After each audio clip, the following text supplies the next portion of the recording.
Kami mohon perhatian hadirin, acara Studium Generale akan segera dimulai.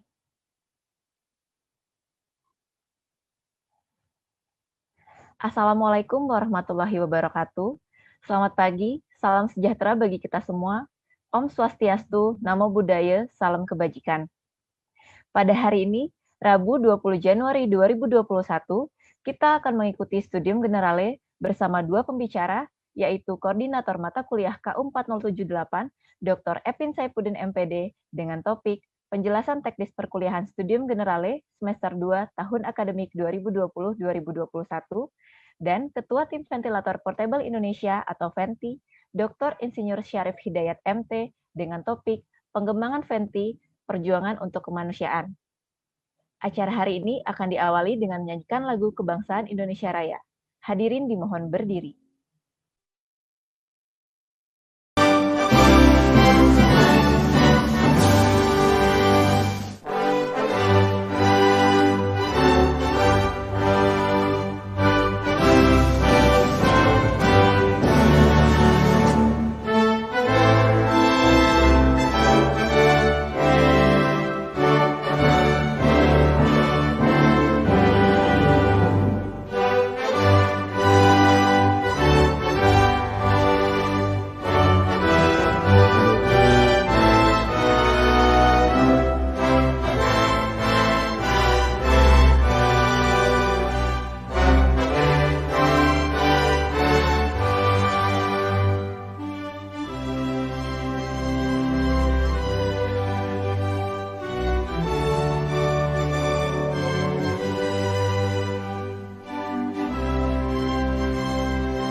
Selanjutnya, kita akan mengikuti penyampaian sambutan dari Direktur Kemahasiswaan Institut Teknologi Bandung yang sekaligus akan membuka acara pada hari ini.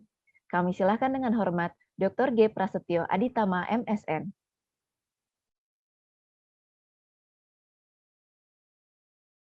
Dr. Epin Saipudin, Bapak Dr. Syarif Hidayat, Ketua Tim Ventilator Portable Indonesia atau VENI, yang akan memberikan kuliah hari pertama hari ini. Ibu Naomi, Humas ITB dan tim, Bu Alfi dan kawan-kawan, Bapak-bapak pengampu mata kuliah Studium General, Bapak Epin, Bapak Umar, Bapak Ferry, Bapak Ridwan, Pak Sony, Pak Henry, Pak Anggus, selamat pagi. Yang saya banggakan para mahasiswa dan mahasiswi ITB semua peserta mata kuliah KU 4078 Studium General ini, selamat pagi. Selamat datang di kuliah ini. Kita ketemu lagi di awal semester ini, di pagi yang mendung nih di Bandung nih.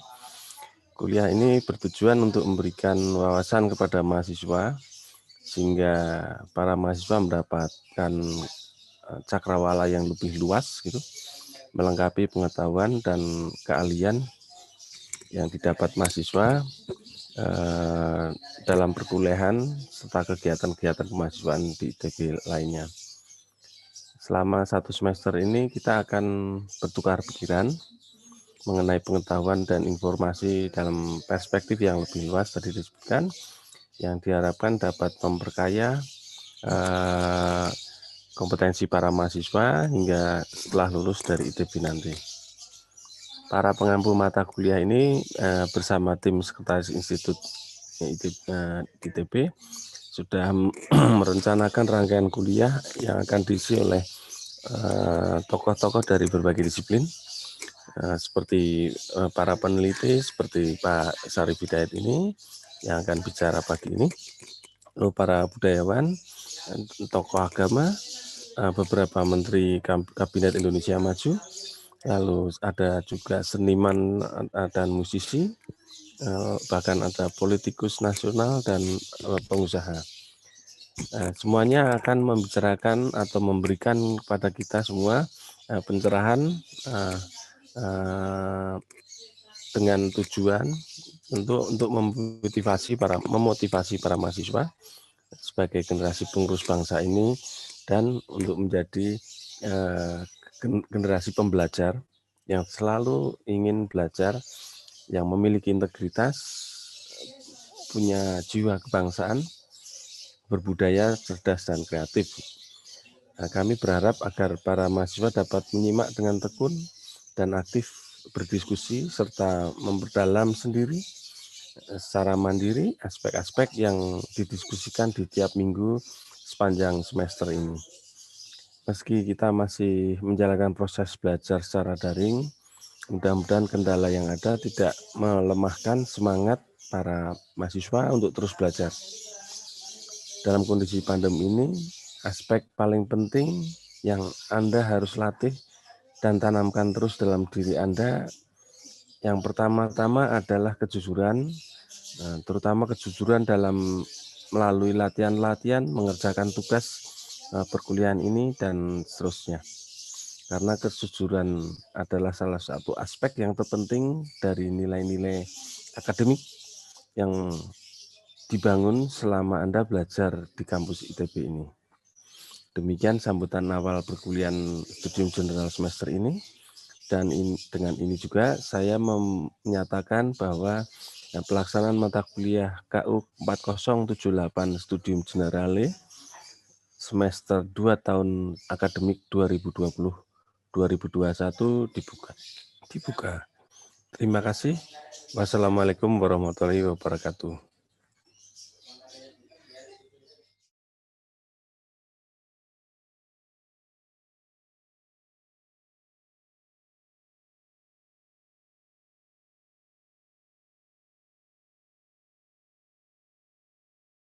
Kita akan simak bersama penjelasan teknis perkuliahan Studium Generale semester 2 tahun akademik 2020-2021 yang akan disampaikan oleh Koordinator Mata Kuliah KU 4078. Kepada Dr. Epin Saifuddin MPD, kami silakan. Bismillahirrahmanirrahim. Assalamualaikum warahmatullahi wabarakatuh. Selamat pagi, salam sejahtera untuk kita sekalian. Shalom, Om Swastiastu, Namo Buddhaya, salam kebajikan. Yang saya hormati Pak Pras, Direktur Kemahasiswaan ITB, kemudian Ibu Naomi dari Humas ITB, kemudian para dosen pengampu mata kuliah Studium General yang saya banggakan, kemudian panitia penyelenggara Studium General untuk pertemuan pertama. Terima kasih yang sudah mempersiapkan dengan baik pertemuan perdana ini. Kemudian yang saya hormati dan saya banggakan narasumber untuk pertemuan hari ini Pak Sarif Hidayat. Sangat berbahagia sekali rasanya kita bisa bertatap maya dengan Pak Sarif untuk menyimak gagasan-gagasan dan pandangan-pandangan Pak Sarif untuk Indonesia. Baik, seperti yang disampaikan oleh moderator, dalam hal ini saya sebagai koordinator mata kuliah ingin menjelaskan mengenai perkuliahan Studium Generale untuk semester 2 tahun akademik 2020-2021. Saya mohon izin share screen.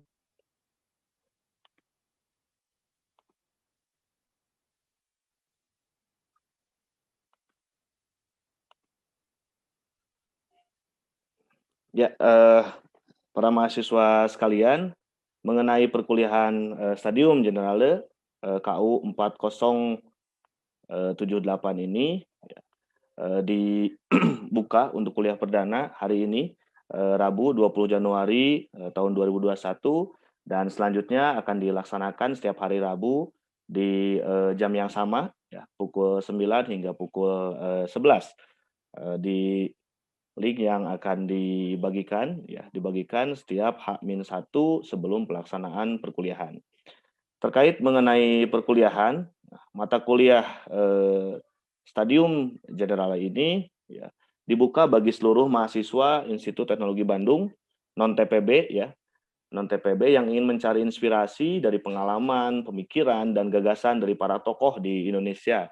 Seperti tadi disampaikan oleh Pak Pras dalam sambutannya bahwa tim pengampu bersama Ditmawa, Humas, dan Sekretaris Institut itu sudah menyiapkan beberapa narasumber yang nanti akan berbagi pemikiran, berbagi gagasannya tentang Indonesia khususnya dan dunia pada umumnya yang diharapkan bisa memberikan inspirasi bagi para mahasiswa sekalian. Ada politisi, ada ilmuwan, ada pengusaha, dan lain sebagainya. Nah, kuliah ini diharapkan dapat membuka wawasan dan membangkitkan jiwa kebangsaan para mahasiswa ITB agar dapat berpikir mengenai bangsa dan negaranya, serta menempatkan diri sebagai bagian dari solusi atas tantangan dan kompleksitas persoalan yang dihadapi bangsa. Nah, mata kuliah ini adalah mata kuliah yang lain daripada yang lain, ya. Yang lain dari yang biasa saudara terima. Kenapa? Karena pada mata kuliah ini, saudara akan diberi wawasan umum mengenai kebangsaan, ekonomi, manajemen dan bisnis, state of the art of technology and science, kebudayaan, kemanusiaan, serta tren global yang sedang mengubah dunia, gitu ya. Jadi mudah-mudahan melalui mata kuliah Stadium General ini dapat bertambah wawasan para mahasiswa dalam bidang-bidang lain, tentu di luar dari disiplin ilmu yang sedang diambil. Nah, perkuliahan ini akan menggunakan format kuliah umum atau seminar pada setiap pertemuannya yang menghadirkan berbagai narasumber dari berbagai bidang dan keahlian. Dan saat ini, seperti tadi sudah disampaikan, telah disiapkan beberapa nama pembicara serta tema diskusi untuk kurang lebih 14 pekan perkuliahan. Nah, adapun yang menjadi sasaran perkuliahan Stadium Generale ini adalah yang pertama memberikan wawasan kebangsaan dan visi pembangunan Indonesia bagi seluruh peserta kuliah, kemudian membuka gambaran besar tentang masa depan Indonesia dan mendorong peserta kuliah agar mampu menempatkan diri sebagai bagian dari solusi atas tantangan bangsa. Membiasakan peserta kuliah untuk melakukan diskursus atas realitas ya dan idealita bangsa Indonesia, melatih kemampuan dalam menyampaikan ide, gagasan, baik secara lisan, tulisan maupun audio visual. Dan yang terakhir adalah melatih kemampuan bekerja sama dalam tim atau teamwork. Adapun yang menjadi keluaran daripada mata kuliah ini adalah terbangunnya kepekaan, kesadaran, keinginan, serta kemampuan untuk memberikan kontribusi terbaik bagi kemandirian dan kemajuan bangsa Indonesia. Terkait teknis pelaksanaan perkuliahan, untuk waktu dan tempat perkuliahan dilaksanakan setiap hari Rabu, ya, pukul 9 hingga pukul 10.45, ya, hingga pukul 10.45. Untuk tempatnya biasanya dilakukan di Aula Barat atau Aula Timur, ya. Akan tetapi karena sudah 2 semester ini dengan sekarang kita masih dalam masa pandemi, maka ruang daring menjadi pilihan untuk agar tetap bisa berjalan mata kuliah ini. Nah, terkait waktu, ya, selain hari Rabu, ya, ada catatan, yakni apabila ada permintaan khusus dari pembicara, kuliah bisa diubah ke hari Sabtu, ya. Tentu akan ada pemberitahuan lebih lanjut, ya, sebelum ada perubahan itu.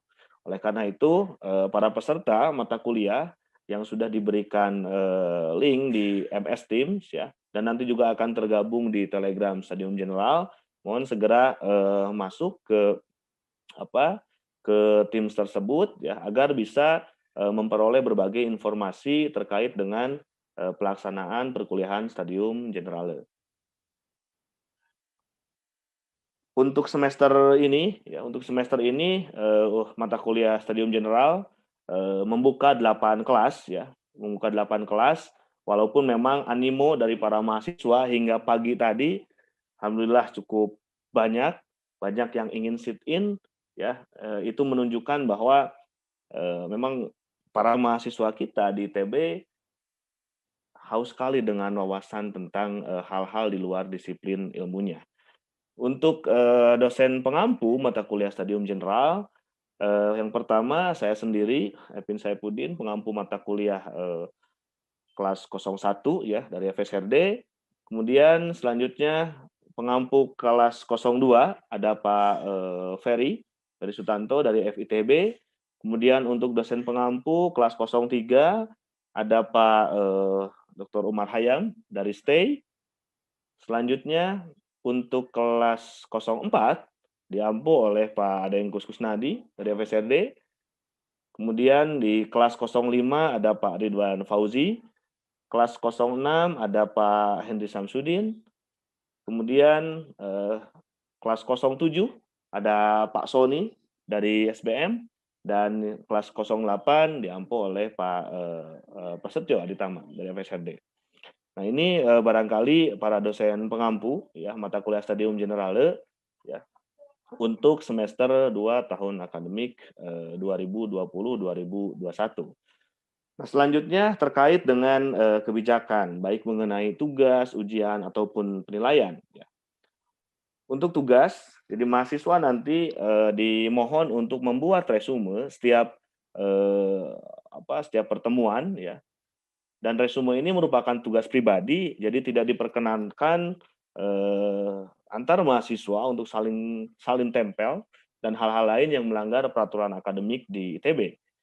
Resume dibuat dengan cara ditik dan mengirimkannya melalui email ya ke alamat pengkar@kemahasiswaan.itb.ac.id ya.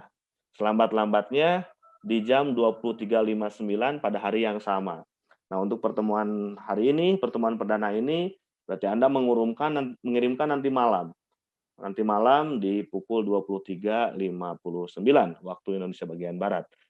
Dengan ketentuan yang pertama adalah subjek email dan nama file ya, sesuai dengan surat atau pengumuman yang sudah disampaikan melalui MS Teams ya oleh semua dosen pengampu. Kemudian mengisi badan email dengan salam pembuka, tujuan mengirim email, dan salam penutup ya. Kemudian untuk lembar resume bisa diunduh pada link terlampir ya. Bisa dilihat kembali pada surat pengumuman yang sudah disampaikan. Untuk penilaian resume ya dilihat dari 3 hal. Yang pertama adalah dari struktur penulisan dan kelengkapan materi, dari kebahasaan, kemudian kerapihan ya.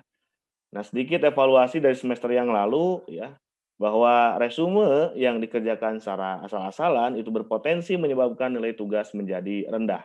Oleh karena itu, simaklah dengan seksama paparan dari narasumber agar betul-betul resume yang dibuat itu menggambarkan ya apa yang telah disampaikan atau yang terjadi dalam diskusi. Selanjutnya mengenai tugas ya atau ujian akhir ya. Tugas akhir merupakan tugas pribadi ya dalam bentuk tulisan. Jadi Anda nanti diminta untuk membuat makalah sebagai penilaian tugas akhir. Isi makalahnya yakni Anda boleh memilih salah satu apakah terkait gagasan pribadi ya yang terkait dengan tema-tema yang telah diberikan, memilih salah satu tema dari kurang lebih 14 tema yang nanti akan disampaikan oleh para narasumber, ataupun juga kritik terhadap pesan yang disampaikan oleh pembicara. Ya. Kemudian naskah tugas akhir dikumpulkan melalui MS Teams atau email pada masa ujian akhir semester di semester 2 ya. Tentu waktu lebih detail akan diumumkan kemudian. Nah, dari salah satu tema kuliah ya, Anda diminta untuk membuat makalah dengan sistematika sebagai berikut. Harus memuat judul, kemudian abstrak, pendahuluan, kemudian memuat data-data yang berisi metodologi, data dan analisis, kemudian hasil kesimpulan dan referensi. Makalah berisi 8 halaman full, ya, di luar cover, ya, tidak kurang atau lebih jumlah halamannya. Nah, ditik dalam kertas A4, spasinya 1,5 dengan menggunakan jenis huruf Times New Roman, ukuran fontnya 12. Makalah harus berisi data-data yang jelas sumbernya, ya, tentu dengan mencantumkan ya sumber yang jelas sesuai etika penulisan dan analisis mengenai tema yang dipilih. Didasarkan pada data dan analisis yang dilakukan, Anda diminta untuk memberikan rekomendasi dan solusi untuk permasalahan yang ada. Selanjutnya, Anda tidak diperkenankan untuk copy paste ya, salin tempel dari tulisan maupun data yang sudah ada.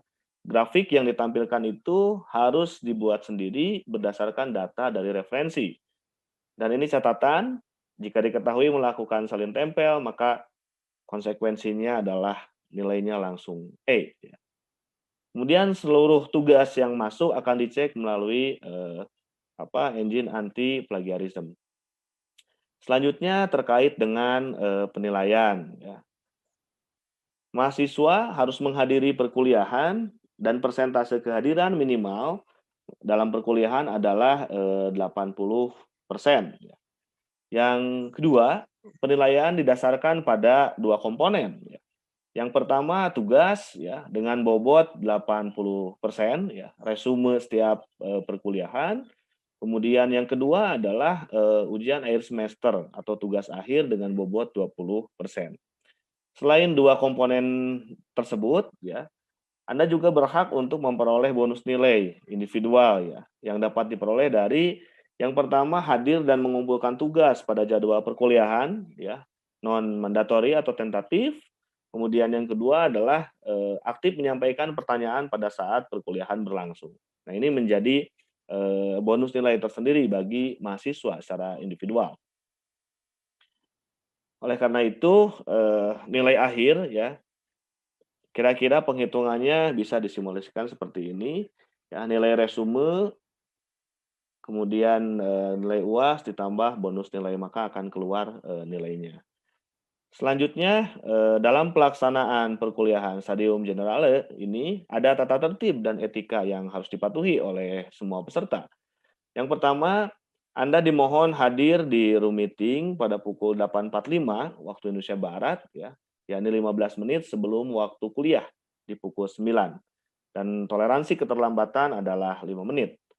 Kemudian setiap peserta Stadium Generale wajib mengisi presensi kehadiran di CX, ya, yang dibuka mulai pukul 8.45 sampai 9.30, kecuali tadi seperti yang disampaikan oleh pembawa acara, untuk mahasiswa sit-in, presensi dilakukan melalui web kemahasiswaan.itb.ac.id ya, sebelum Anda melakukan PRS. Kemudian untuk mahasiswa yang belum mendapatkan kelas sebelum proses PRS, Anda wajib mengikuti seluruh perkuliahan mulai dari pertemuan pertama di hari ini. Selanjutnya Anda dimohon aktif di kelas, menjaga integritas akademik sebagai mahasiswa ITB, kemudian menjaga aturan tata tertib dan etika perkuliahan sebagaimana lazimnya ya. Berpakaian rapi, tidak memakai kaos oblong karena Anda diminta nanti menyalakan kamera. Kemudian memberikan penghormatan saat dikumandangkan lagu kebangsaan Indonesia Raya, menyimak penyampaian materi, dan mengikuti perkuliahan hingga moderator menutup diskusi dan pengampu kuliah dan atau pembawa acara menyatakan perkuliahan telah selesai. Dan peserta diwajibkan untuk mengikuti kelas hingga perkuliahan dinyatakan telah selesai. Yang terakhir adalah membuat resume dari setiap pertemuan seperti yang telah dijelaskan tadi. Nah, informasi tambahan ya, mengenai pengumuman waktu perkuliahan ya, bila ada perubahan atau hal lain akan diinformasikan 1 hari sebelum perkuliahan. Berikut informasi online ya untuk perkuliahan Stadium Generale, silakan dicatat. Ada official account Facebook Pengkar LK ITB, kemudian official group Facebook ya. KU 4078, Stadium Generalis semester 2. Kemudian ada Line, ada Telegram, dan email ya, dan email. Itu barangkali sementara yang bisa saya sampaikan terkait dengan pelaksanaan perkuliahan Stadium Generale semester 2 tahun akademik 2020-2021. Terima kasih. Assalamualaikum warahmatullahi wabarakatuh.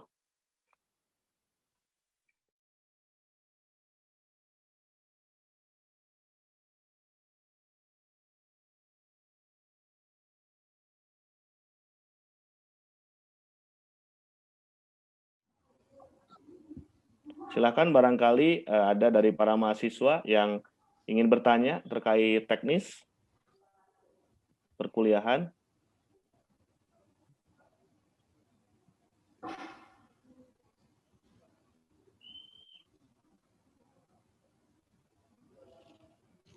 Ya, ini ada beberapa ya. Presensi mandiri kelas 01 belum dibuka, sudah ya.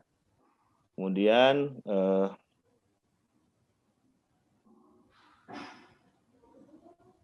mau bertanya tadi untuk mahasiswa yang sudah terdaftar, STS-nya ada 2 poin.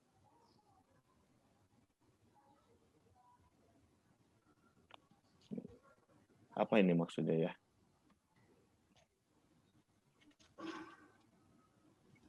Link MS Team gabungan sudah di-share ya di room chat. Silahkan Kristi Hagi.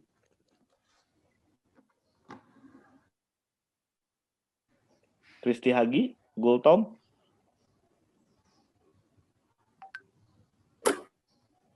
Ya, halo Pak, apakah suara saya dapat terdengar? Ya. Saya Kristiagi Gultom dengan NIM 145190005, izin bertanya Pak. Kan buat masuk ke Zoom ini kan harus di-allow-kan adminnya ya.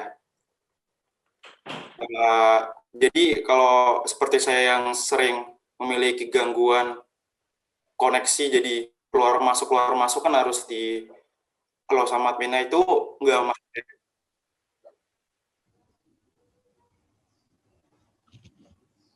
Gimana? Karena tadi karena saya memiliki sedikit masalah fisik.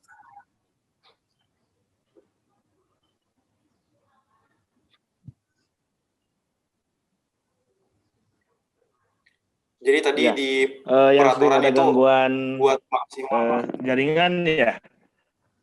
Kasus seperti itu, mungkin Anda bisa mengikuti tata tertib tadi yang disampaikan di awal.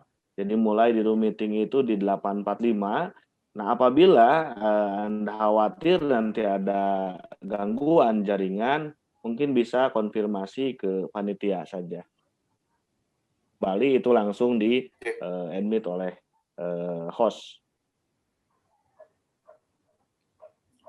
Baik, terima kasih Pak. Ya. Selanjutnya ada Rizky Agung. Silahkan Rizky Agung.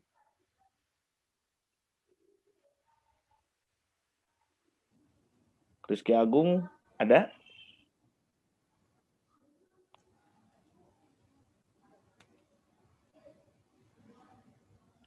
Tidak ada. Kemudian ini Muhammad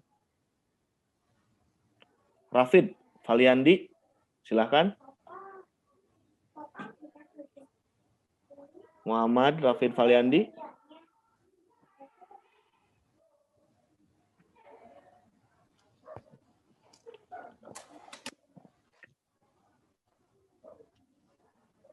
Oke, ini ada resume, isinya apa saja ya. Resume itu adalah menjelaskan tentang apa yang sudah disampaikan, didiskusikan dalam setiap pertemuan ya. Jadi di situ memuat apa substansi pokok dari yang disampaikan. Kemudian boleh juga Anda nanti di akhir ditambahkan dengan pandangan Anda terkait gagasan yang disampaikan. Kemudian, Rizky Agung masih di mute ya. Muhammad Fernanda.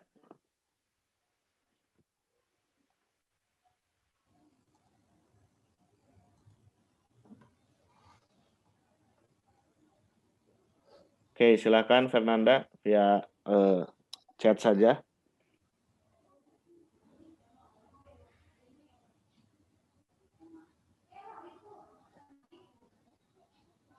Ya, dari Jasmita, apakah kelas Zoom ini akan diarsipkan di YouTube ITB Official? Ya, sekarang pun juga bisa streaming ya.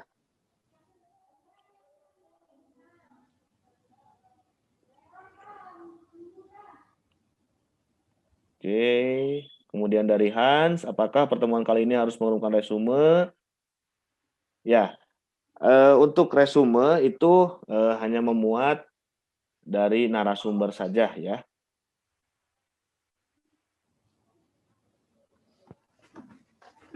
Kemudian dari Kiyomi,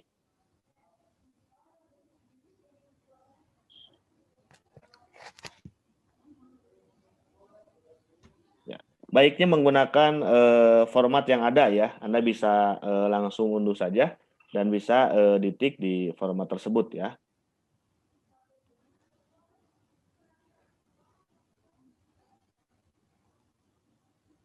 Ya, terkait dengan kendala jaringan ya internet untuk on cam ya. Kalau misalnya memang tidak memungkinkan ya jangan dipaksakan.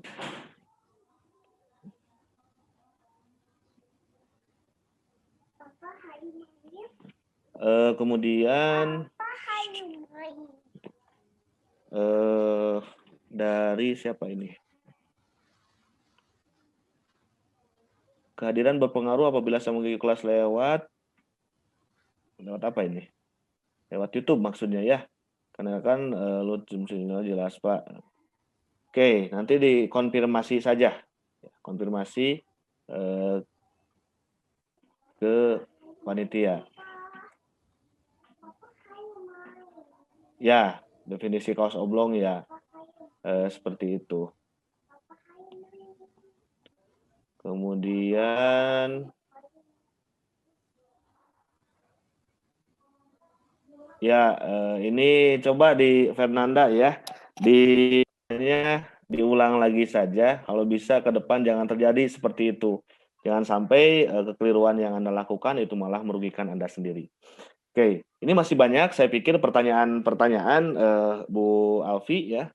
Mungkin nanti bisa sambil jalan saja saya jawab atau oleh dosen pengampu yang lain dijawab di room chat ya.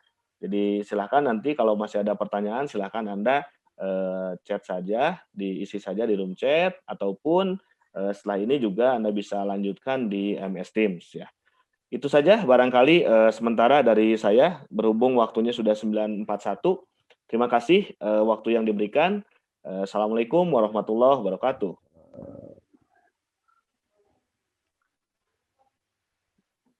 Saya kembalikan ke Ibu Alfi. Hadirin yang kami hormati, selanjutnya kita akan simak bersama Studium Generale yang akan disampaikan oleh Ketua Ventilator Portable Indonesia atau VENTI, Dr. Insinyur Syarif Hidayat MT, dengan topik pengembangan VENTI, perjuangan untuk kemanusiaan. Sesi ini akan dipandu oleh moderator, Dr. Epin Saifuddin MPD.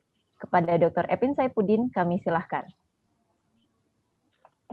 Baik, Ibu Alfi, selamat datang Pak Sarif. Ya, tadi sudah siap-siap juga, ya sudah siap-siap membagikan pemikirannya. Sebelum Pak Sarif menyampaikan ide, pandangan, dan gagasannya, perkenankan saya untuk menyampaikan kurikulum vitae Pak Sarif terlebih dahulu.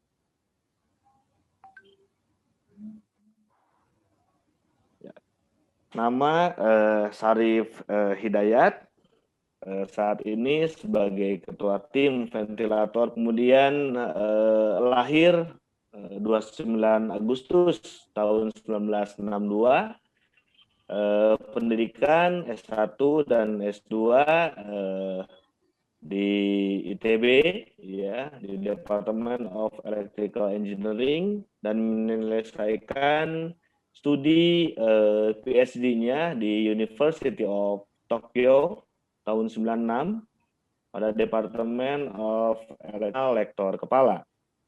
Kemudian beberapa organisasi profesional diikuti oleh narasumber, antara lain anggota dari Institute of Electrical Engineer of Japan, kemudian Society of Atmospheric Electricity of Japan, kemudian Indonesian Society of High Voltage Engineer atau HALTI ya, kemudian Inter-University Forum for High Voltage Engineering Study, kemudian Indonesian Power Engineers Association, kemudian National Committee for Unit and Measurement dari Badan Standarisasi Nasional, kemudian Committee for Revision of National Standard for Lightning Protection dari Ditjen Cipta Karya. Selanjutnya, beberapa organisasi juga sempat dipimpin oleh narasumber sebagai Ketua Umum YPM Salman ITB tahun 2009 hingga 2017, kemudian Ketua Harian Asosiasi Masjid Kampus Indonesia atau AMKI, anggota Dewan Pertimbangan MUI Kota Bandung, kemudian anggota Dewan Pertimbangan Jawa Barat. Penghargaan yang pernah diraih narasumber adalah ASEAN Outstanding Engineering Award tahun 2009. Selanjutnya karya profesional ya. Beliau adalah penemu jaringan deteksi dan mapping nasional, pencipta lebih dari 30 alat proteksi petir, konkret sel, dan ini yang menjadi kebanggaan kita semua bahwa beliau adalah salah menerbitkan telah menulis lebih dari 30 karya ilmiah, baik dalam jurnal internasional maupun melihat membaca testimoni pasar. Saya tidak tega tinggal di rumah dengan lockdown. Saya lebih baik mati berdiri daripada mati dalam keadaan memeluk. Dengan topik pengembangan FNI, perjuangan untuk kemanusiaan. Waktu dan tempat disilahkan.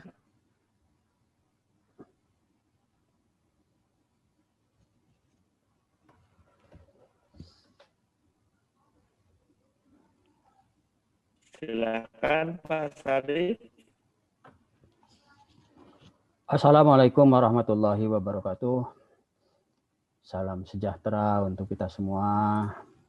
Pak Pras dari kemahasiswaan, Bu Naomi, Pak Epin, dan kawan-kawan sekalian, Ibu Alfi, para peserta kuliah studium general yang berbahagia. Baik, kita mulai. Waktunya tidak banyak. Saya lebih banyak bercerita tentang pengalaman-pengalaman batin saya.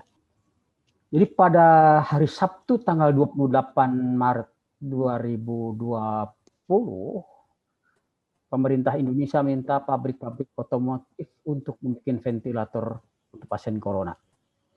Di Inggris pun, pabrik-pabrik yang memproduksi alat-alat rumah tangga RAS diminta untuk memproduksi ventilator. Di Amerika pun juga begitu. BMW, Mercedes. Tidak kurang dari MIT pun menerjunkan tim untuk membuat ventilator. Pada waktu itu, suasana terasa sangat genting. ITB pun melakukan lockdown kalau nggak salah mulai tanggal 22 Maret. Saya merasa prihatin dengan situasi ini. Saya merasa bahwa lockdown yang diberlakukan khususnya di kampus ITB itu memakan korban yang tidak sedikit dalam bentuk produktivitas kita. Saya melihat bahwa ini tidak boleh dibiarkan. Dia pulang ke rumah, begitu disemprot desinfektan, tidak diizinkan lain-lain. Harus masuk kamar mandi dulu. Mandi. Habis mandi baru boleh punya aktivitas yang lain. Satu ketika sepulang dari Masjid Salman, saya batuk. Di dalam mobil, karena saya nyetir sendiri. Saya raba-raba leher saya. Pada waktu itu, kalau terasa suhu tubuh saya naik, saya akan langsung pamit dari rumah untuk mengasingkan diri, isolasi mandiri.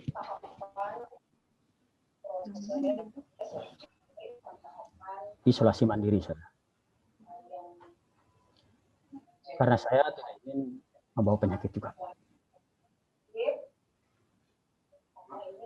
Jadi pada waktu itu, saya kemudian mengambil keputusan untuk tidak pulang pergi dari Salman ke rumah, melainkan hidup saja di Masjid Salman. Saya tidur di Masjid Salman selama lebih kurang 6 minggu sebenarnya. Itulah awal ventilator diciptakan. Jadi di seluruh dunia, tidak hanya di Indonesia, orang butuh ventilator. Kendati pun orang butuh ventilator, ternyata di New York angka kematian orang yang masuk ICU itu mencapai 85%. Padahal ventilatornya sudah sangat mahal. Pada waktu puncak-puncaknya harga itu mencapai angka 800 juta rupiah. Harga normal kira-kira 250 juta. Indonesia bukan cuma tidak punya uang, tapi juga tidak ada ventilator kalaupun mau punya. Jadi kita harus membuat. Apa itu ventilator? Nah ini kira-kira contoh ventilator modern yang paling bagus yang ada di pasar sekarang. Bentuknya seperti ini. Dimaksudkan untuk memberi bantuan pernapasan secara mekanis kepada pasien yang mengalami kesulitan pernapasan. Sebagaimana diketahui bahwa itu salah satu simptomnya yang paling utama adalah membuat alveoli kita tidak berfungsi karena dibanjiri dengan lendir yang lengket sekali, sehingga alveoli tidak bisa berkembang. Dengan demikian tidak bisa menyerap oksigen. Dengan demikian seterusnya terjadi efek yang spiraling. Karena oksigen kurang, maka terjadi kegagalan multifungsi organ. Biasanya kalau sudah masuk pada tahap yang kritis, hanya 3-4 jam sudah tidak tertolong. Ada satu cerita awal ketika saya menciptakan pasien pertama yang membutuhkan ventilator ini ada di Rumah Sakit Advent. Pada waktu itu segera kita kirim ke Rumah Sakit Advent. Malamnya saya menangis. Karena apa? Karena pasiennya tidak tertolong. Ketika ventilator saya datang, pasiennya sudah terlambat. Sudah membutuhkan ventilator yang lebih canggih, yang istilahnya diintubasi, yang udaranya dimasukkan langsung ke dalam batang tenggorokan.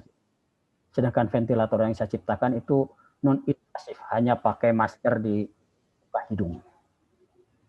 Nangis nggak jadi saya nolong pada malam itu. Saya ada kisah menangis yang lain lagi. Pada awal-awal penciptaan ventilator, barang ada di sekitar.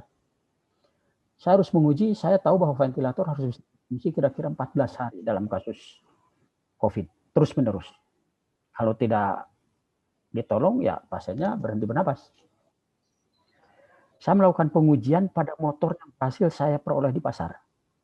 Hasilnya 2 hari terbakar. Saya pikir mungkin ini kurang besar. Saya ganti dengan jenis motor lain yang bisa diperoleh di pasar. Jenisnya berbeda sedikit, lebih. Itulah yang bikin saya hanya 12 jam terbakar juga. Tidak ada. Scrambly saya mencari segala macam pilihan. Jadi tidur rata-rata 4 jam lah.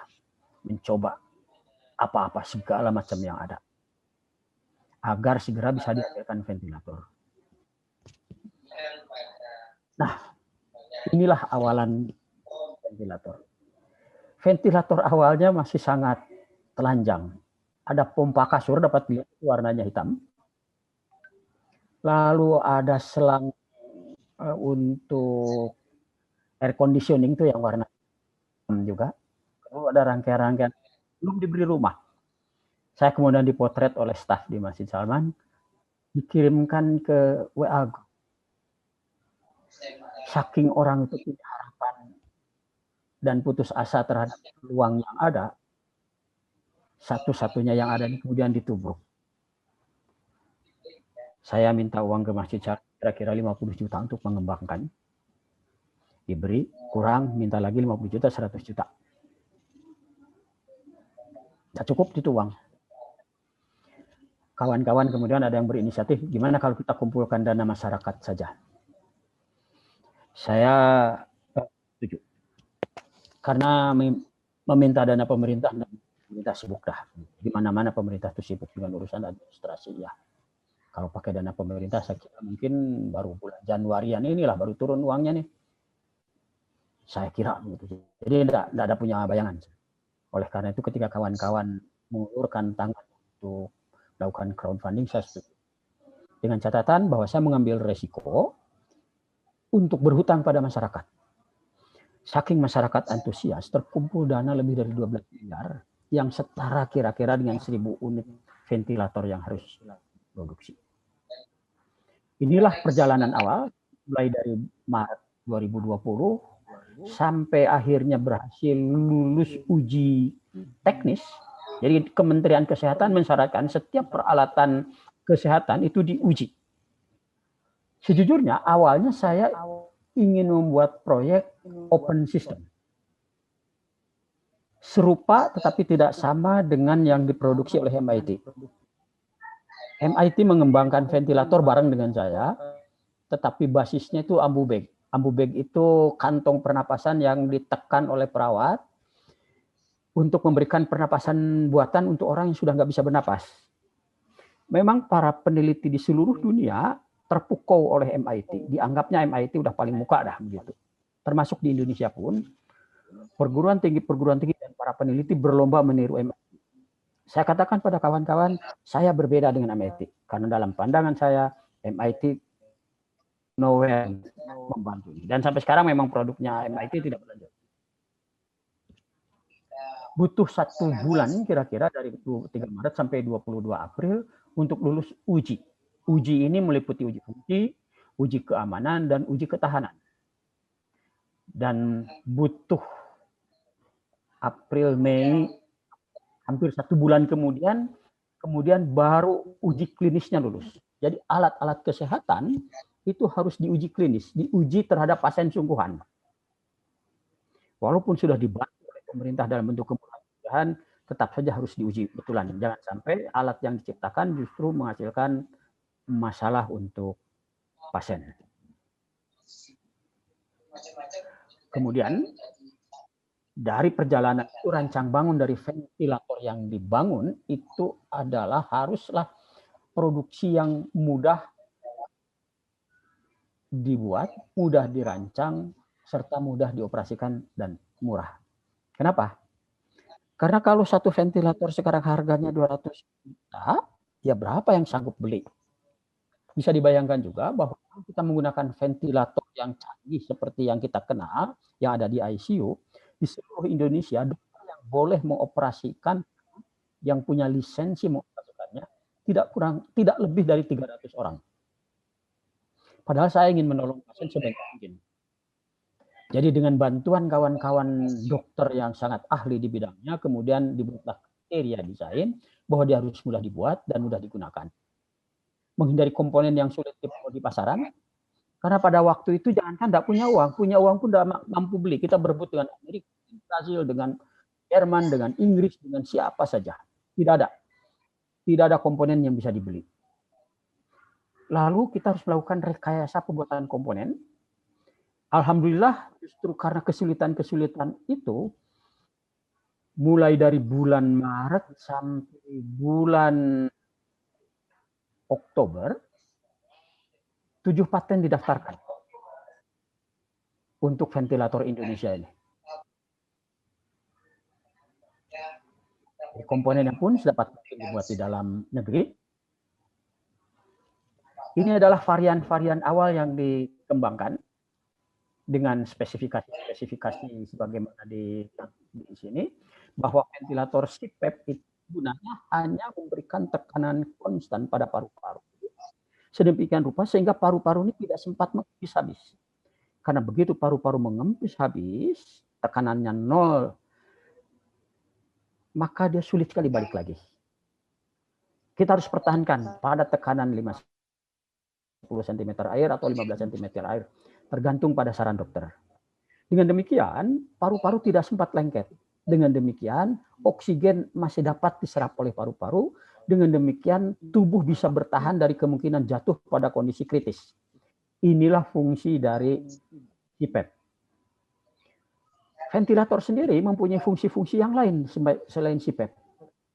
Di antaranya untuk secara aktif mengasis pernapasan dengan maksa udara masuk ke dalam paru-paru dan keluarkannya lagi, atau mensinkronkannya dengan pernapasan pasien dan seterusnya. Itu mungkin dibuat, tetapi jelas lebih kompleks dan yang boleh mengoperasikannya hanya 300 orang. Atas dasar saran para dokter, kita sengaja membuat alat sederhana yang mudah dibuat dan mudah dioperasikan. Hasilnya adalah alhamdulillah berhasil dibuat. Bila tadi diperlihatkan bentuk-bentuk sederhana, saya sampaikan ini adalah contoh graphical user interface untuk ICU ventilator Venti yang mudah-mudahan 2 bulan lagi berhasil kita luncurkan seperti barang ini. Serupa dengan ini, fungsinya serupa ini, penampilannya pun tidak beda jauh dengan ini. Sekarang awalnya dengan kesederhanaan seperti ini, yang diedarkan pada masyarakat sampai sekarang bentuknya seperti ini, tetapi insya Allah 2 bulan yang akan datang, kita akan menjangkau ventilator kelas penuh dengan harga yang tentu saja harus bisa bersaing. Ini adalah tim inti pengembang, jumlahnya ada 11 orang. Ada dokter, ada para insinyur, ada orang ekonomi, dan sebagainya.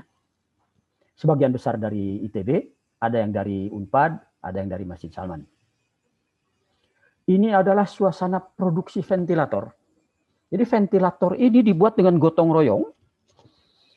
Saya harus sampaikan adik-adik mahasiswa justru berangkat dari pengalaman ini, from now on di Masjid Salman dibuka coworking dengan menyediakan fasilitas bersama untuk rapid prototyping, baik dengan 3D printing, dengan apalagi dengan CNC, dengan alat-alat dan komputer modeling, dengan alat-alat pertukangan yang lain yang dimaksudkan untuk memfasilitasi kalian berjumpa dengan siapa saja.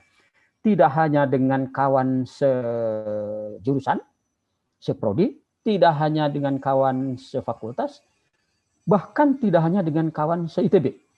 Saya menginginkan ada satu tempat di mana kalian bisa berjumpa dengan siapa saja, saling bertukar ide dan sesegera mungkin mewujudkan ide yang terbentuk.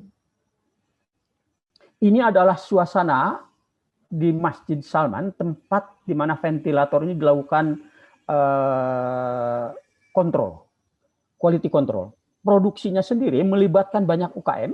Jadi ada UKM yang memproduksi fitting, ada yang memproduksi casing, ada yang memproduksi selang dan sebagainya. Komponen-komponen utama itu diproduksi di Polman. Lalu assembly-nya atau perakitan sebagian besar dilakukan di Polman, ada yang dilakukan di Polban, ada yang dilakukan di PT DI, ada yang dilakukan di Kudus, di PT Pura. Tapi semua barang dikirim ke Masjid Salman untuk dilakukan quality control. Yang melakukan quality control pada puncak kegiatan jumlahnya kira-kira hampir 100 orang. Hampir 100 orang. Bekerja 2 shift di Masjid Salman. Sesudah dilakukan quality control termasuk perbaikan-perbaikan, maka ventilator itu dilakukan uji ketahanan. Setiap unit ventilator diuji siang malam selama 2 hari. Sesudah itu barulah masuk ke dalam mesin untuk sterilisasi. Lalu dilakukan pengepakan.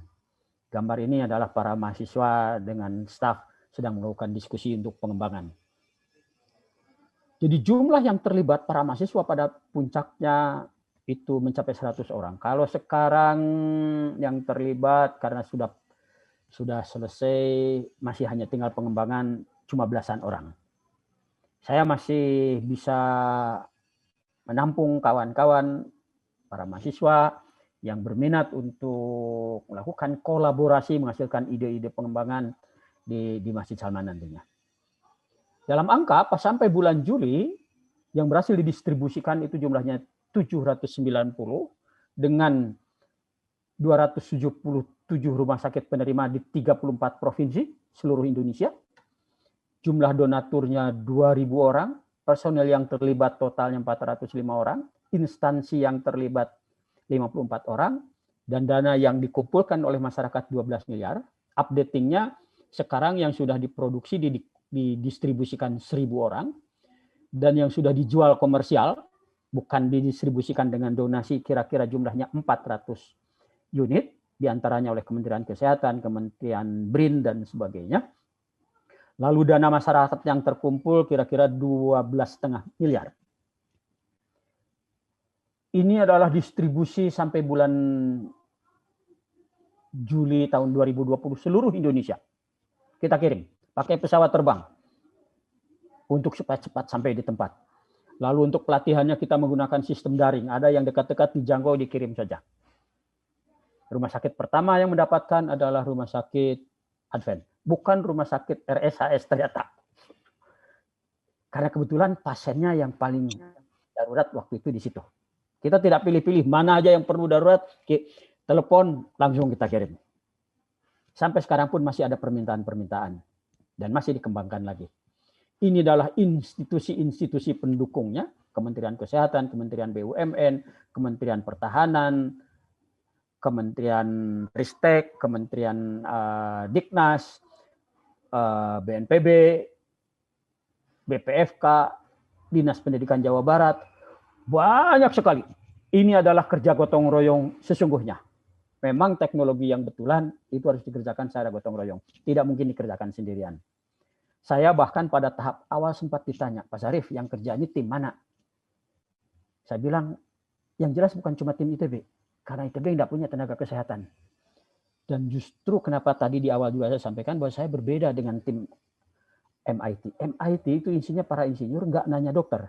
Jadi dikiranya cukup menggantikan fungsi tangan perawat dengan motor yang didorong gitu. Nggak bisa. Siapa orang mau pernapasannya diatur oleh mesin yang nggak pakai perasaan begitu. Yang kalau kita batuk dia terus saja dorong-dorong begitu. Itu nggak bisa. Yang begitu tidak bisa dilakukan. Oleh karena itu saya dengan rendah hati bertanya pada tahap awal sekali para dokter. Kami butuh bantuan dokter untuk mereview. Memang nanti salah satu lesson learned dari proses pengembangan adalah kerendahan hati untuk mengambil resources dari mana saja. Jangan membatasi pengetahuan dan jangan membatasi sumbangan pemikiran-pemikiran kreatif. Dan ini adalah para donatur. Donaturnya banyak sekali. Ada donatur komunitas PGS ITB, ada lagi alumni Asrama Salman, ada SMA Tegal, ada PPI Shizuoka. Dari luar negeri nyumbang. Dari macam-macam. Dari Tokyo juga nyumbang, dari Wellington nyumbang. Dari banyaklah ya, banyak sekali saya kira. Totalnya lebih dari 2.000 orang. Ini masih tercatat pada waktu itu masih sekian. Kemudian para tokoh pun memberikan satu testimoni tentang ventilator ini. Apa harapan-harapan mereka. Tetapi update 2021, produksi venti di Panasonic Healthcare dilakukan. Panasonic Healthcare adalah perusahaan multinasional yang sebagian besar, lebih dari 90% produknya itu diekspor, kantor pusatnya ada di Tokyo.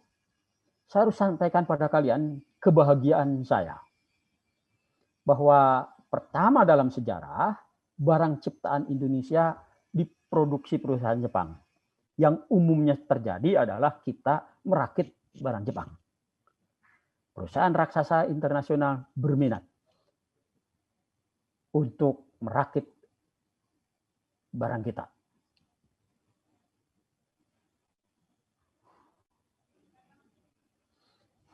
Ini adalah footage yang kita ambil minggu yang lalu di pabrik Panasonic yang memproduksi barang ciptaan buatan anak bangsa.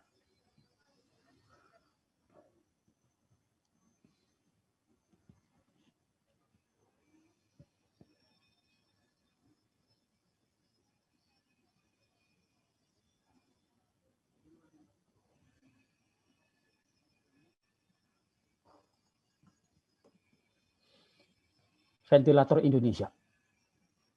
Momen di mana kita punya masalah bukanlah berarti harus menyerah. Kita boleh punya rasa takut, tapi tidak boleh didikte oleh rasa takut. Karenanya ketika saya diwawancara VOA yang kemudian dijadikan tagline, saya lebih memilih mati berdiri daripada mati memeluk lutut. Memang semua orang ketakutan. Pada waktu itu, mungkin adik-adik sekarang bisa membayangkannya. Bulan Maret, bulan April itu menjelang bulan puasa, genting suasananya. Tapi saya memaksakan diri keluar bukan tidak dengan rasa takut, tetap dengan rasa takut. Rasa takut adalah karunia Tuhan yang harus kita pakai agar kita terhindar dari bahaya. Tetapi kita tidak boleh didikte oleh rasa takut. Karena apa? Karena sesungguhnya ketika kita melakukan peperangan dengan siapapun, dengan golongan, dengan bangsa manapun, bukan luka dan bukan kematian yang membuat kalah, melainkan dikte dari rasa takut. Itu yang harus kita camkan. Kita tidak boleh kalah oleh rasa takut. Apa kemudian lesson learn dari pengembangan teknologi ini? Ketika kita mengembangkan teknologi, saya ingin mengapresiasi dulu apa yang dilakukan oleh LPIK dengan tagline-nya yang baru. Jadi tagline dari LPIK yang baru itu yang saya tangkap adalah invent, innovate, impact. Saya bilang ke para pejabat LPIK, kalau saya jadi anak Jakarta, bilang gue banget itu. Memang harus begitu. Nah, tetapi untuk mampu melakukan invensi sebetulnya dibutuhkan lingkungan dan para aktor sebagai berikut. Biasanya pemerintah menyebut itu dengan triple helix atau pentahelix. Saya katakan ada masalah-masalah mendasar di mana triple helix dan pentahelix itu menjadi tidak jalan karena beberapa asumsi yang tidak masuk. Tetapi apapun, sebuah lingkungan menghasilkan invensi bila dia punya lingkungan yang sifatnya enabling dan punya resources yang cukup. Apa yang disebut dengan enabling environment adalah satu lingkungan di mana invensi dihargai, bukan dihalang-halangi. Saya harus menyebutkan satu contoh di mana ketakutan bangsa kita, sikap inlander bangsa kita, sikap tidak percaya diri bangsa kita menghambat. Kira-kira 3 minggu yang lalu saya ditelepon oleh seorang deputi di BPPT. Bertanya, Pak Syarif, katanya Pak Syarif punya kapal? Ya, betul. Oh, mohon maaf, saya sampaikan, saya sebetulnya punya kapal. Saya selain menciptakan ventilator, saya menciptakan kapal pertama di Indonesia, penggelar kabel. Kapal itu truly didesain, direkayasa, dan dibuat di Indonesia. Pertama, sekarang kapal saya sedang ada di Bitung, persiapan minggu depan harus segera berlayar kembali ke Maluku, mengambil kabel pada kedalaman 5.000 meter untuk diperbaiki di atas kapal dan turunkan kembali. Itu baru pulang minggu yang lalu, memperbaiki kabel pada kedalaman 3.000 meter. Jadi ditanya oleh pejabat BPPT itu, Pak Syarif, kami butuh bantuan. Kami punya tsunami meter di daerah, kami mau pasang tsunami meter, dia ceritanya pada waktu. Baru belakangan cerita soal perbaikan. Kami butuh kapal. Saya dengar Pak Syarif punya kapal tuh. Iya, betul punya Pak. Gitu. Tapi saya tidak cuma punya kapal. Saya juga bisa menciptakan alat yang Bapak mau. Yang sekarang dengan anggarannya kira-kira 300 miliar dalam pandangan saya kalau dikerjakan oleh tim dalam negeri, saya kolaborasi dengan kawan-kawan yang lain. Sorry ya, saya menyebutkan angka langsung. Kira-kira 80 miliar sampai 90 miliar. Penghematannya lebih dari 50%. Tapi apa jawaban pejabat tadi? Mohon maaf Pak, nggak berani kami. Itu adalah non-enabling environment. Jadi kalau pemerintah mengatakan mari kita utamakan produksi dalam negeri, itu masih implementasinya masih omong kosong. Kenapa implementasinya masih omong kosong? Ini yang ingin saya jelaskan pada kalian dan ini yang saya ingin kalian mengerti. Kenapa Indonesia tidak punya invensi apalagi inovasi? Saya sampaikan dulu bahwa inovasi adalah invensi yang dibawa ke pasar. Invensi adalah penemuan solusi teknik. Solusi teknik namanya invensi. Kadang-kadang ITB memberikan penghargaan inovasi. Dalam pandangan saya itu mohon maaf masih agak keliru. Yang ada itu mungkin lebih cocok penghargaan invensi. Karena inovasi itu harus sudah dibawa ke pasar. Kalau belum dibawa ke pasar itu masih invensi namanya. Nah, di antara enabling environment itu adalah penghargaan secara real terhadap karya-karya yang dihasilkan dari proses invensi. Sehingga bisa dibawa ke pasar. Kalau tidak ada, ya tidak. Karena pemerintah tidak mewajibkan BUMN untuk menjadi lokomotif teknologi, bahkan perusahaan-perusahaan sekelas Pertamina, Telkom, PLN tidak punya research and development. Jangankan research and development, anggaran pengembangan SDM-nya aja kurang dari 1%.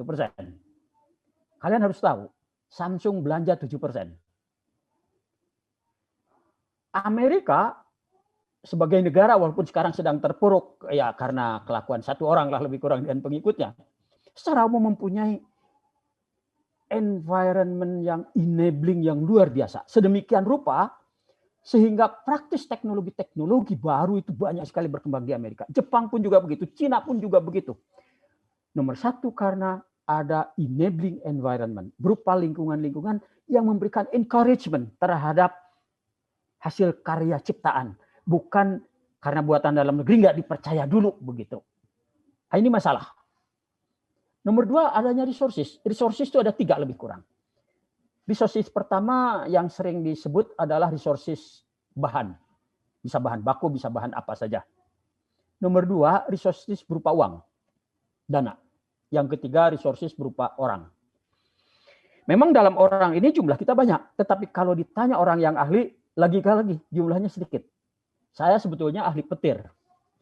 Ada Pak Umar Khayyam, ya. Ahli petir.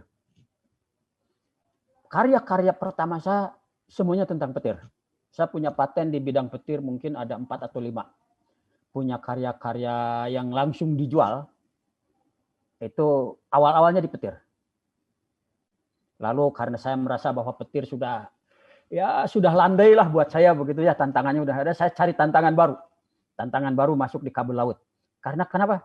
Indonesia kabelnya perlu, antar pulau perlu dihubungkan. Sementara setiap kali kita yang agak risky sedikit, agak tinggi teknologi sedikit, impor.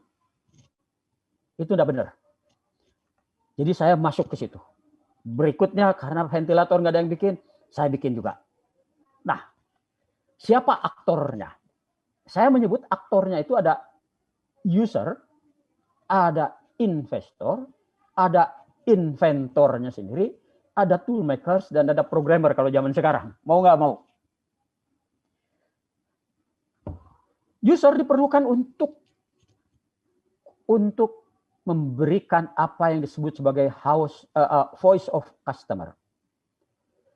Kalau kita tidak mendengar apa kata user, teknologi kita salah arah.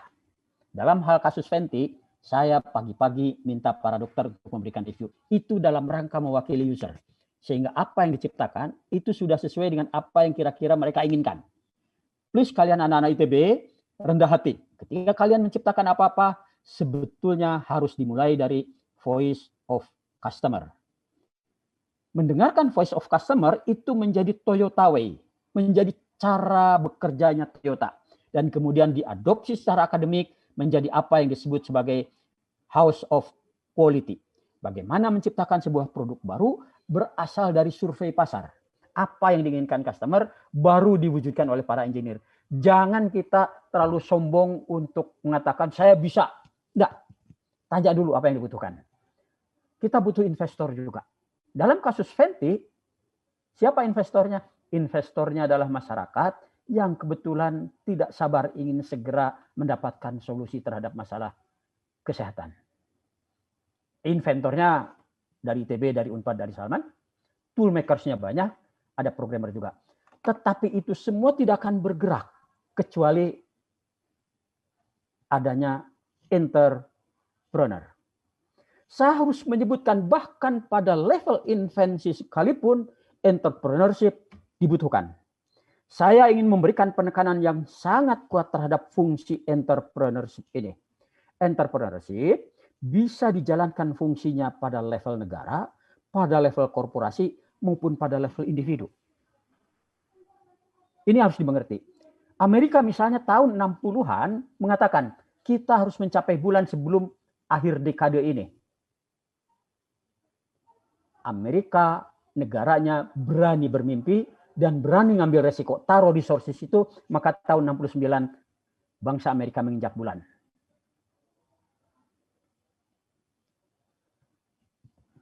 Entrepreneurship di Amerika tidak hanya ada pada level negara. Level korporat pun juga kuat. Kita tahu Apple, kita tahu IBM, kita tahu Facebook, kita tahu Tesla. Di Jepang pun juga begitu, di Korea pun begitu, di Cina pun juga begitu. Mereka belanja rata-rata di atas 5% dari pendapatannya untuk research and development. Menyatakan keberanian mengambil resiko untuk mewujudkan mimpi. Nah sayangnya di Indonesia ini kurang. Ada mungkin ada, tetapi pemerintah masih sibuk aja dengan urusan yang penting tuh anggaran diserap dibagi-bagi. Sorry ya, kalian lihat misalnya anggaran pendidikan dan pengembangan disebut 20% dari APBN, tapi kalian lihat setiap departemen bahkan setiap BUMN punya sekolahnya sendiri-sendiri. Dan itu nggak bisa disatukan oleh BRIN sekalipun sekarang.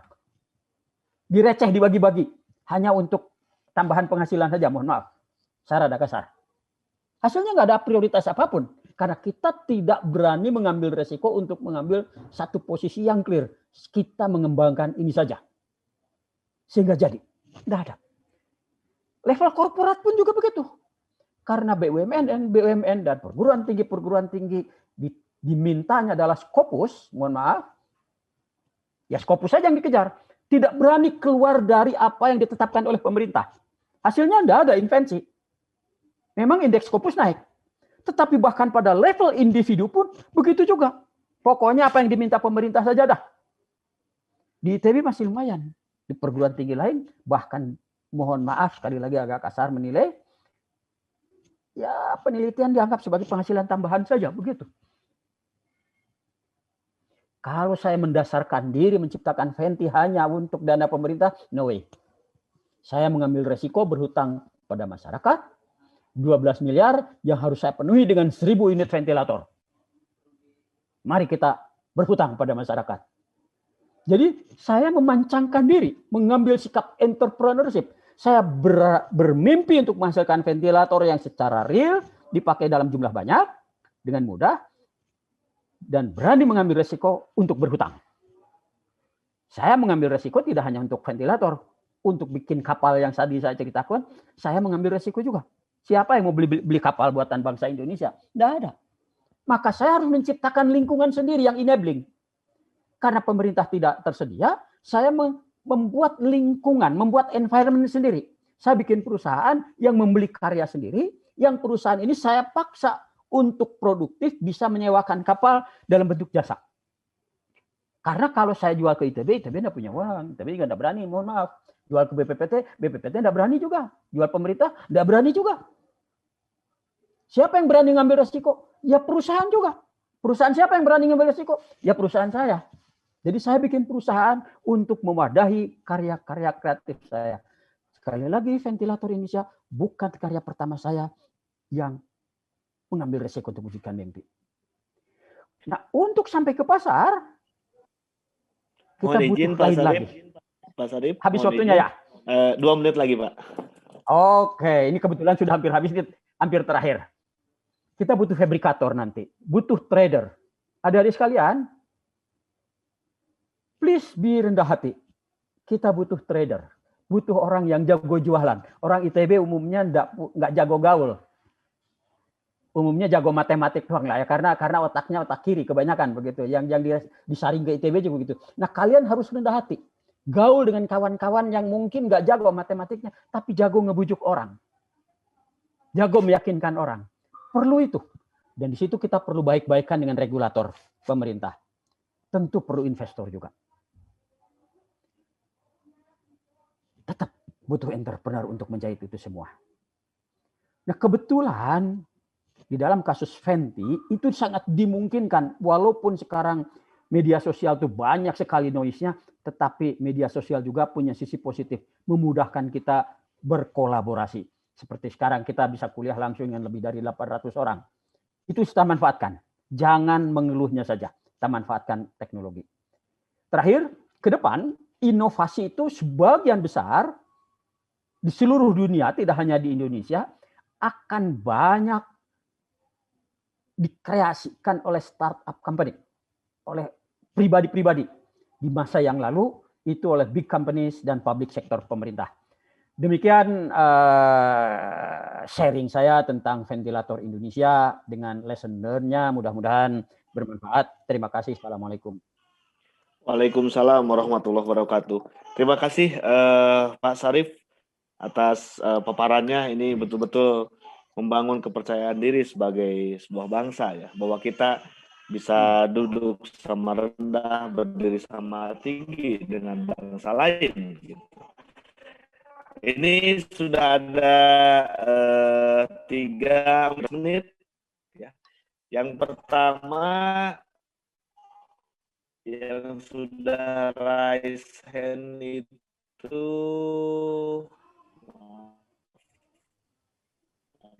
coba saya lihat namanya dulu. Wah, ini banyak saya mohon sekali izin off kamera, tidak stabil. Ini. Sampaikan pertanyaan, singkat saja langsung ke pertanyaan. Halo, Randi, terdengar? Oh, ya, terdengar Pak. Mohon maaf. Selamat pagi. Assalamualaikum warahmatullahi wabarakatuh. Waalaikumsalam. Saya izin bertanya. Tadi Pak Syarif mengatakan bahwa untuk invensi ini bisa dijalankan dibutuhkan enabling environment. Kita ketahui bahwa keadaan Indonesia sekarang masih cenderung untuk membentuk environment yang non-enabling. Nah, bagaimana kita sebagai calon-calon inventor ke depannya atau tenaga SDM yang membangun invensi ke depannya bisa membentuk enabling environment bagi kita sendiri, tentunya yang paling utama untuk Indonesia ke depan. Terima kasih. Baik, pertanyaannya sangat bagus. Ada dua pendekatan dan dua-duanya butuh usaha. Satu, pindah ke luar negeri. Banyak kawan-kawan kita punya paten di luar negeri dan menghasilkan produk-produk yang bagus.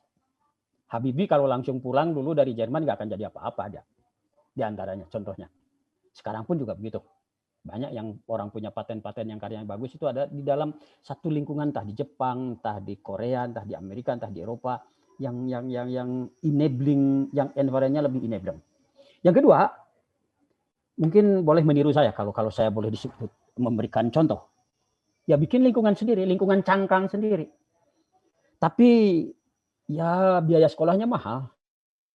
Saya mulai belajar bisnis, tapi sampai sekarang saya belum berani mengaku sebagai bisnismen. Sampai sekarang saya cuma berani ngaku jadi insinyur. Saya tidak berani ngaku jadi bisnismen. Karena untuk disebut bisnismen nanti dibutuhkan kualifikasi yang agak lebih keras di dalam hal ketegaan. Ketegaan untuk bernegosiasi dan sebagainya. Akibat dari ketidaktegaan itu, kerugian finansial saya bukan potensial loss, tapi real loss. Tahun lalu saya kehilangan kira-kira 12 miliar rupiah. Uang yang harusnya saya kolek, tidak berhasil saya kolek. Ada yang perusahaannya membangkrutkan diri, ada yang ya karena perjanjian dengan saya longgar, kemudian enggak Pak, perjanjiannya juga enggak ada begitu. Contohnya gitu ya. Jadi kita harus menciptakan lingkungan sendiri. Nah, entrepreneurship itu ngambil resiko, umumnya bisnis lah yang diasosiasikan dengan entrepreneurship. Tidak hanya bisnis, sebetulnya social entrepreneurship itu entrepreneurship juga. Jadi pemimpin itu adalah entrepreneurship karena mengambil resiko, gitu ya. Soekarno itu salah satu contoh dari social entrepreneur yang sering saya kutip. Jadi kita menciptakan sendiri lingkungan. Dalam kasus saya bikin perusahaan di mana saya menjual jasa pada orang, membungkus karya-karya saya sendiri. Sehingga saya tidak menjual apa istilahnya hasil invensi saya secara telanjang, melainkan karena saya yakin, saya tahu bagaimana itu dipakai, saya bikin aja perusahaan yang pakai untuk membungkus jasa saya keluar.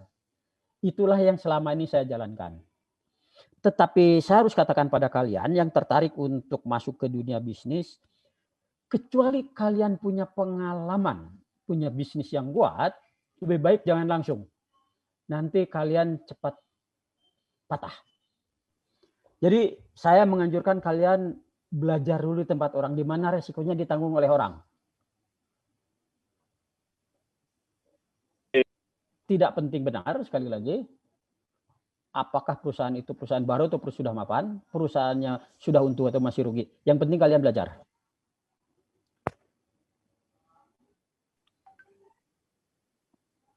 Ya. Baik. Sementara itu terima jawabannya kasih Pak Sarip. sempat terputus ya. Ya, terima kasih Pak Sarip jawabannya. Saya mengundang dua penanya lagi. Ini sebetulnya masih banyak ini pertanyaan, tapi saya coba undang dua penanya. Yang pertama Riza Hilmi, ya silakan Riza. Oh ya, baik Pak. Perkenalkan saya Riza Hilmi dari Teknik Dirgantara, NIM 136170118. Apakah suara saya masuk? Ya, masuk. Ya, masuk. Oh ya. Oke, langsung saja. Tadi kan Bapaknya bilang kalau proyek ini dikerjakan banyak orang, dan tadi saya juga melihat pihak yang bekerja sama. Namun saya tidak melihat kampus UGM salah satunya. Padahal kemarin ketika saya update ventilator itu semenjak awal COVID hingga mungkin akhir Desember itu beberapa kampus itu berlomba-lomba mengembangkan ventilator. Yang paling terlihat itu UGM. Nah, pas itu saya juga sempat pikir kalau yang bakal dikomersialkan UGM, namun ternyata sekarang ITB. Nah, itu relasi antara proyek yang Bapak kerjakan dengan proyek mereka itu seperti apa? Lalu pada akhirnya apakah Bapak dengan pihak itu akan ada persaingan atau pada akhirnya sekarang dijadikan satu proyek nasional gitu, Pak? Terima kasih. Oke. Jadi awalnya yang mengembangkan ventilator yang menggunakan yang bukan ambu bag itu cuma 2. Yang lain ambu bag, termasuk UGM sekalipun. Ambu bag itu tidak ada masa depannya sebetulnya. Sorry, kasar ya. Belakangan sesudah terobosan yang kita lakukan itu mendapatkan approval dari para dokter, barulah yang lain itu geser ke sistem yang seperti kita, gitu ya. Yang saya sebutkan seperti kita tuh kita dan UI dibantu oleh Poltekkes. Jadi kebetulan UI sudah dibantu oleh Poltekkes. Sebetulnya yang jalan tuh Poltekkes Jakarta itu, yang UI punya itu. Yang lain itu ambu bag awalnya. Baru kemudian geser berlomba. Nah UGM mencoba mengembangkan langsung ventilator tipe ICU. Jadi sampai sekarang belum bisa dikomersialkan karena memang lama pengembangannya. Itulah resiko dari arah inovasi. Kita bikin yang sederhana sehingga cepat ke pasar, sehingga bisa membantu UGM mengambil yang canggih. Jadi belum masuk ke pasar sampai sekarang. UGM. ITS tidak masuk juga. Begitu. Baik, terima kasih. Kita kira-kira 2 bulan lagi masuk ke ventilator yang versi canggih tadi, insya Allah.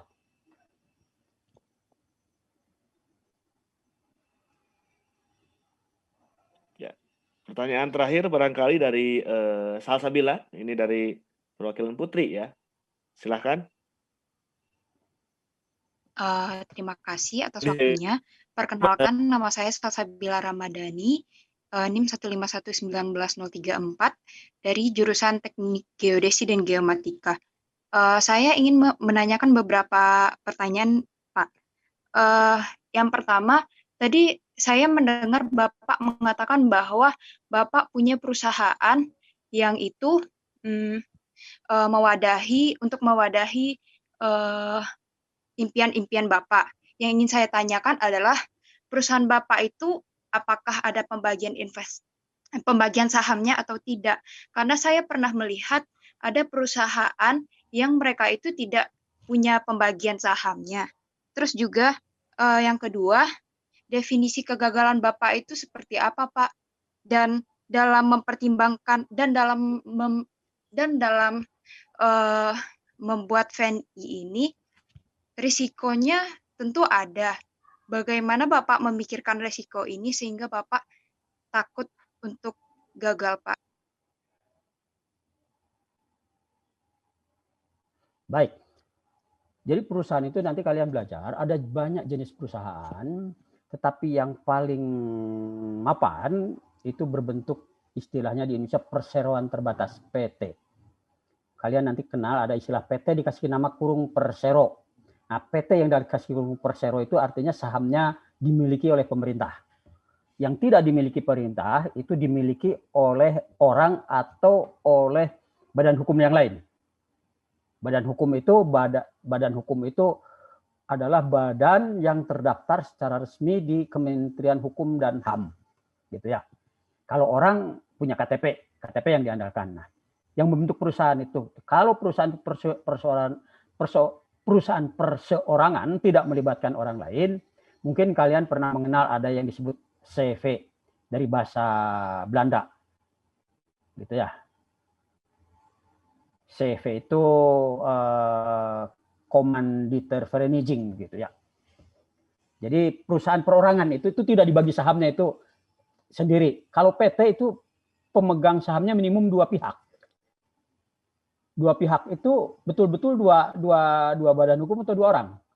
Walaupun pembagiannya tidak harus 50-50, bisa jadi yang pihak yang satunya cuma diberi 1 lembar saham, yang lainnya sahamnya dimiliki oleh perusahaan yang dominan.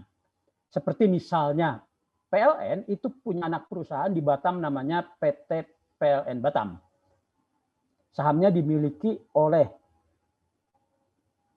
Koperasi Karyawan PLN 1 lembar dan 999.000 sekiannya dimiliki oleh PT PLN Pusat, Persero.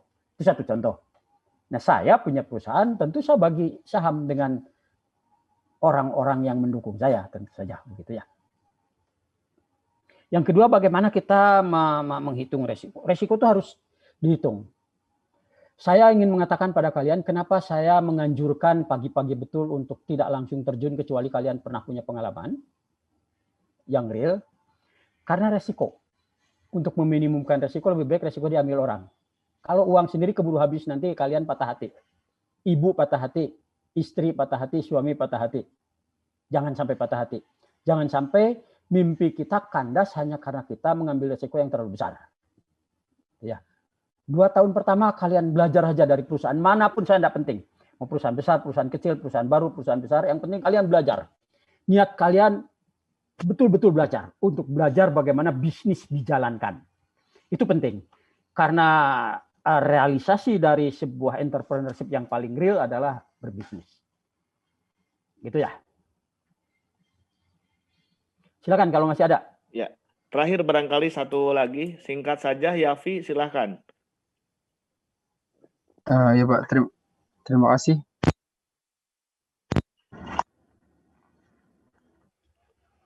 Halo. Ya, sudah kedengeran. Ya, silakan. Oh ya Pak.